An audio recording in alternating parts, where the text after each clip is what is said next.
Okey, Assalamualaikum warahmatullahi wabarakatuh. Salam sejahtera. Bertemu lagi dengan Cikgu Hadi Ismail. Tak lain tak bukan Cikgu RBT kamu. Okey. Reka bentuk dan teknologi. Kali ini kita akan lihat aplikasi teknologi bagi tingkatan 2. 2 kita dah selesai reka bentuk elektronik. Selepas reka bentuk elektronik, kita nak lihat pula adalah reka bentuk aquaponik. Dalam tingkatan 1 kamu dah belajar reka bentuk vertigasi. Dalam tingkatan 2 ni kamu akan belajar reka bentuk aquaponik. Dia masih lagi dalam topik pertanian. Okay, pertanian. Dan video kali ni saya akan terangkan bagi standard pembelajaran yang pertama lah. Pelajar boleh baca di bahagian bawah ni. Okay, iaitu menyatakan maksud aquaponik dengan jelas, dengan betul, dan menerangkan bagaimana sistem reka bentuk aquaponik tu berfungsi lah. Dia punya aliran air dia macam mana kan? Kita akan terangkan satu persatu. Okey. Jadi kalau pelajar boleh lihat, tengok dalam buku teks, boleh rujuk dalam buku teks pada muka surat 116 untuk pengenalan reka bentuk aquaponik lah. Okey. Jadi kalau dilihat pada situ, dia ceritakan bagaimana asal usul aquaponik ni. Dia kata aquaponik ni berasal daripada peradaban Aztec yang merupakan suku kaum di Mexico yang mengamalkan pertanian Chinampa. Okay? Dan sistem pertanian ni dia kata merupakan satu kaedah pertanian yang menggunakan perairan cetek ataupun tidak dalam. Maksudnya air yang sikit lah. Yang mana sistem aquaponik dia kata merupakan kombinasi antara aquaculture dan juga tanaman. Aquaculture ni lebih kepada tanaman hidupan di air lah, aquaculture. Okay. Pertanian secara aquaponik bukan saja dia kata sesuai dijadikan hobi kan. Ada orang dia suka bela ikan, ada orang dia suka tanam sayur. Tapi dalam aquaponik dia boleh gabungkan sekali. Dalam masa dia hobi bela ikan kan, suka tengok ikan bergerak, berenang dan sebagainya kan. Okay. Dalam masa yang sama dia boleh jadikan hobi tu sebagai satu sumber untuk dia nak menanam sayur-sayuran. Okay. Kalau kita tengok reka bentuk sistem aquaponik ni, okay, reka bentuk sistem aquaponik katanya dia akan hasilkan secara kreatif. Yang mana dia boleh jadikan juga sebagai landscape yang indah di kawasan rumah, di kawasan pejabat kan. Kalau kita pergi satu-satu tempat, mungkin pejabat kerajaan, sekolah dan sebagainya, aquaponik ni, sistem reka bentuk aquaponik ni dijadikan salah satu macam hiasan. Sebab apa? Dia kita boleh tengok ikan kan dalam akuarium, dalam kolam, dalam masa yang sama dia boleh bercucuk tanam. Maksudnya dia boleh menanam sayur-sayuran lah. Dia tak adalah sampai pokok-pokok buah, pokok durian mampu gitu ya. Dia pokok-pokok yang sayur-sayuran, sama ada sayur-sayuran berdaun hijau ataupun sayur-sayuran yang macam daun sup kan. Itulah sayur-sayuran macam itulah. Okey. Kita tengok contoh di mana kita boleh jumpa dia di bangunan-bangunan besar, bangunan pasar raya kan, di shopping mall, shopping kompleks kita boleh jumpa dia. Okey. Jadi apa yang dimaksudkan dengan aquaponik? Aquaponik, kan pelajar boleh tengok kan gambar di sebelah sini, okey. Di sebelah cikgu ni pun ada, okey. Gambar aquaponik. Nampak di bahagian bawah dia adalah kolam ikan, di bahagian atas dia adalah untuk tanaman sayuran lah, lebih kepada sayuran. Ada yang pakai, tengok ada juga medium yang digunakan kan.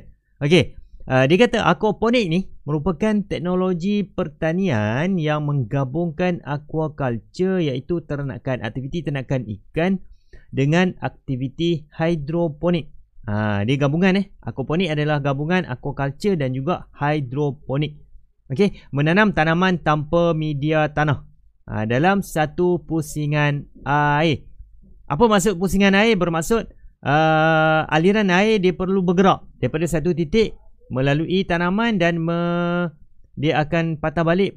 Dia akan pergi ke bahagian kolam semula. Itu bagaimana putaran air dia lah. Okey, unsur yang sangat penting dalam aquaponik ni adalah kewujudan ikan. Yang pertama mesti ada ikan, yang kedua mesti ada tanaman, dan yang ketiga adalah bakteria. Daripada mana datang bakteria? Okey, ini cerita dia. Bila kita bela ikan, okey, ikan akan menghasilkan najis. Biasalah ikan kan haiwan. Ikan akan mengeluarkan najis. Daripada najis tu akan ada ataupun akan wujud bakteria. Jadi daripada bakteria tu bila dialirkan melalui tanaman, bakteria ni yang akan memberikan sumber nutrien kepada tanaman. Okey? Angin. Alright. Jadi ketiga-tiga unsur ni dia membentuk satu hubungan yang saling menguntungkan. Kamu dah belajar dalam subjek sains, kita panggil dia sebagai symbiosis mutualism. Symbiosis, dia hubungan yang menguntungkan. Okay? Tanaman dia perlukan nutrien. Ikan dia perlukan air, kan? Air juga diperlukan oleh tanaman. Okey. Jadi bagaimana ketiga-tiga unsur ni beroperasi? Mau kita tengok satu lagi slide yang penting untuk kamu faham bagaimana proses ni berlaku. Ini dia. Okey. Jadi perjalanan dia, ikan dia akan mengeluarkan sisa makanan ataupun dia akan membuang najis lah. Dia buang najis, yang mana sisa najis tu, sisa daripada ikan tu, dia ada mengandungi amonia dan juga kotoran-kotoran bagi kotoran-kotoran lah. Kan selalu ikan, dalam bahasa mudah ikan berak lah kan. Ikan berak. Okey. Kemudian dia kata daripada situ bakteria yang ada pada ikan kan. Ni kalau pelajar boleh nampak di bahagian situ. Dalam ikan tu, dalam kolam tu, bila ikan dia mengeluarkan najis, okey. Jadi daripada bakteria tu dia akan ditapis dan juga akan mengubah, okey, bakteria yang ada dia akan menapis dan akan mengubah amonia menjadi nitrat dan juga zat yang berfungsi sebagai baja kepada tanaman. Itu bagaimana proses dia berlaku lah. Okey, kemudian tanaman pula dia akan menyalurkan oksigen dan air yang bebas amonia yang diperlukan oleh ikan. Bermaksud bila air yang dah bukan diproses lah, dia macam bakteria tu dah ditapis, bakteria menapis untuk mengubah amonia menjadi nitrat dan zat, dia bagi kepada tanaman di bahagian atas kan. Okey, tanaman tu dia serap nitrat, amonia dan nitrat tu, okey, ataupun zat nutrien tu. Kemudian dia akan jadi baja kepada tanaman tu, pokok boleh membesar. Jadi dalam masa yang sama, air yang dah mengalir tu dia akan menjadi air yang macam masuk filter, macam masuk penapis, dia akan bersih. Kemudian disalurkan semula ke kolam, ke bahagian takungan air untuk ikan. Maksudnya dia boleh salurkan air yang oksigen lah. Okey. Okey. Jadi itu bagaimana penerangan untuk proses bagi perjalanan reka bentuk aquaponik, dia punya kitaran air dan bagaimana tanaman boleh mendapatkan nutrien ataupun zat dia lah. Okey. Jadi saya rasa itu dulu untuk SP ataupun standard pembelajaran yang pertama ni. Okey. Semoga kita berjumpa lagi insya-Allah pada sesi akan datang. Assalamualaikum warahmatullahi wabarakatuh. Bye bye. Selamat belajar.